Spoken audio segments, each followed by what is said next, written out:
నా తమ్ముడి పైన నింద వేసి వాడి లైఫ్ స్పాయిల్ చేసిన మీకు ఏ శిక్ష వెయ్యాలి? ఆ రోజు నా తమ్ముడు ఏ తప్పు చెయ్యలేదు అంటే మీరు మీ డ్యూటీ గురించి, మీ సిన్సియారిటీ గురించి మాట్లాడారు. మరిప్పుడు ఏం సమాధానం చెప్తారు? వాడు నిర్దోషి అని నెత్తి నోరు కొట్టుకొని చెప్పినా మీ అంత సిన్సియర్ ఆఫీసర్ ఈ స్టేట్ లోనే లేరు అన్నట్టు బిహేవ్ చేశారు. నష్టపోయిన వాడి భవిష్యత్తుని, నాశనమైన వాడి జీవితాన్ని, కనిపించకుండా పోయిన నా తమ్ముణ్ణి నాకిప్పుడు తిరిగివ్వండి.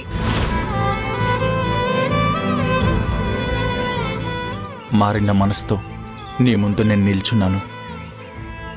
మీ తమ్ముడి విషయంలో జరిగిన పొరపాటుకు నన్ను క్షమించమని అడగడానికి వచ్చాను. మనిషిని కనపడుటలేదు అనే ప్రకటన చేసి సింపుల్ గా సారీ చెప్పడం మీకు మాత్రమే చెల్లింది మిస్టర్ విక్రమ్. మీ సారీ వల్ల జరిగిన నష్టం పోడదు.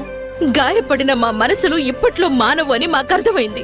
ప్లీజ్ మీ నోటి వెంట మా తమ్ముడి మాట ఇంకొకసారి మాట్లాడనే వద్దు. ఎందుకంటే దయ్యాలు వేదాలు వల్లించినట్టే ఉంటుంది. ప్లీజ్ దయచేసి ఇక్కడి నుంచి వెళ్ళండి.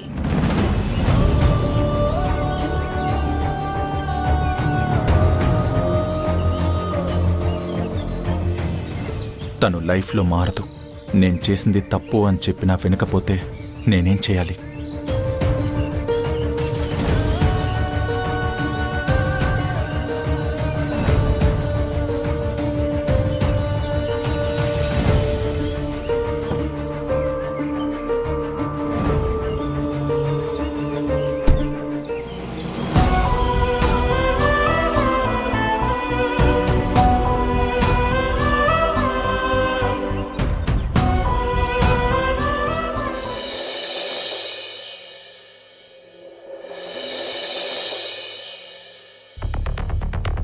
చూడండి సత్య గారు, మీరు యూత్ ప్రెసిడెంట్గా ఉంటే నేను ఒప్పుకోను. యూత్ ప్రెసిడెంట్ కావడం అంత ఆషామాషీ కాదు. దానికోసం కోట్ల రూపాయలు డబ్బులు ఇవ్వాల్సి ఉంటుంది.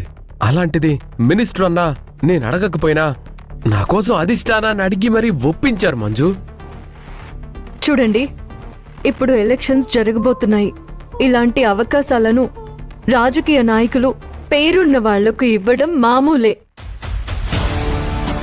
ఈ పదవి మీ దాకా వచ్చింది అంటే ఆ మినిస్టర్కు మీరు ఇంకా ఇంకా హెల్ప్ అవ్వాలని మీకోసం మీ పదవి తీసుకొచ్చాడు. కానీ మొన్న మీ విషయంలో జరిగిన వాటిని తలుచుకుంటేనే నాకు కాళ్ళు చేతులు వణుకుతున్నాయి సత్య గారు.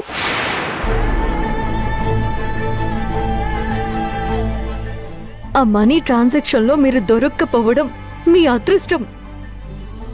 మంజు, రాజకీయం అన్నాక మంచి చెడు అన్నీ ఉంటాయి. అరెస్టులు ఉంటాయి, బెయిల్లు ఉంటాయి, ఒక్కోసారి శిక్షలు కూడా ఉంటాయి. చూడండి, ఇప్పుడున్న సిఐ సార్కు, మినిస్టర్కు అస్సలు పడ్డం లేదు. మినిస్టర్ తను కొన్ని విషయాల్లో ఎస్కేప్ అయ్యి తన మీదకి రావద్దని మీలాంటి సెకండ్ లీడర్స్ మీద నెట్టేస్తూ ఉంటాడు. వాళ్ళు కూడా వాళ్ళ మీద కేసులు వేసుకుంటూ ఉంటారు. ఎందుకంటే అన్న తర్వాత విడిపిస్తాడని నమ్మకంతో. అన్న విడిపించొచ్చు, కానీ కేస్ బుక్ అవుతుంది కదా. ఒక్కసారి కేస్ బుక్ అయితే ముద్దాయిగా రికార్డులోకి ఎక్కుతారు. మీకు ఈ లైఫ్ అవసరమా సత్య గారు? పాపం, ఇప్పుడు నేను ఈ పదవి వద్దంటే అన్న అవమానపడినట్టే కదా మంజు. మినిస్టర్ గారు అవమానపడతారు అని మీరు అనుకుంటున్నారు. ఇలాంటి అవమానాలు ఆయనకు అలవాటే. అందుకే వాటిని సైలెంట్గా ఈజీగా తీసుకుంటున్నాడు. అలాంటివి మీ వల్ల కాదు. ఇందాక మీరు మినిస్టర్ గారితో పక్కనుంటేనే నాకు భయంగా ఉంది. అదే మీరు రాజకీయాల్లోకి వెళ్ళిపోతే నాకు మొత్తంగానే దూరం అవుతారు. మంజు, నన్ను నమ్ము. నేనిటు ఫ్యామిలీని, అటు పాలిటిక్స్ని రెండింటినీ బ్యాలెన్స్ చేసుకుంటాను. ఏంటండి, మీ గురించి ఎంత బాధపడుతున్నానో మీకు అర్థం కావడం లేదా? నా దృష్టిలో రాజకీయాలంటేనే మీలాంటి మంచి మనుషులకి సూట్ అవ్వవు. మీరు అనుకోవచ్చు మీరు రాజకీయాలను ఈజీగా డీల్ చేయగలను అని. అందులోకి దిగితేనే దాని లోతు అర్థమవుతుందండి. ఈ రాజకీయాల్లో బురద అంటకుండా ఇంతవరకు పైకొచ్చిన వాళ్ళు ఒక్కరు కూడా లేరు సత్య గారు. ఇప్పుడు నేను యూత్ ప్రెసిడెంట్గా నో అని చెప్తే హైకమాండ్ వరకు నా పేరు బ్యాడ్ అవుతుంది మంజు. ఇంకెప్పుడు పాలిటిక్స్ వైపు నేను వెళ్ళలేను. నాకు పాలిటిక్స్లో లైఫే ఉండదు. నేను చెప్పేది ఒకటే సత్య గారు, నా భర్త రాజకీయాల్లో తిరగొద్దు. కుళ్ళు కుతంత్రాలతో ఉండే ఈ రోజు మా ఆయనకి అంటొద్దు అనేదే నా అభిప్రాయం. మీరటే వెళ్ళిపోవాలనుకుంటే నేను మీకు పూర్తిగా దూరం అయిపోతాను.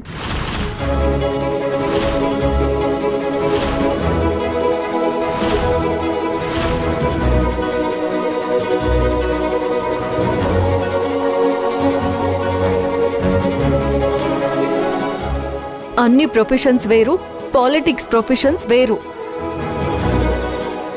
ఒక్కొక్కసారి ప్రాణాలని సైతం పణంగా పెట్టి పోరాడాల్సి ఉంటుంది.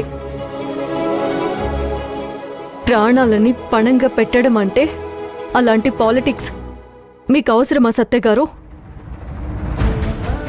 ఇప్పుడు మనం ఉన్నది ఇద్దరమే. రేపటి రోజున మనకొక పాపో బాబో రావచ్చు. వాళ్ళ మీద కలలు కందామండి. వాళ్ళ ఆశయాలకు ఊపిరిపోద్దాం. వాళ్ళ ఎదుగుదలకు మనం ఒక మెట్టులా మారుదాము. ఫైనల్గా నేను మీకు చెప్పేది ఒక్కటే. చెప్పు మంజు. మీకు నేను కావాలో ఆ పదవి కావాలో మీరే తేల్చుకోండి.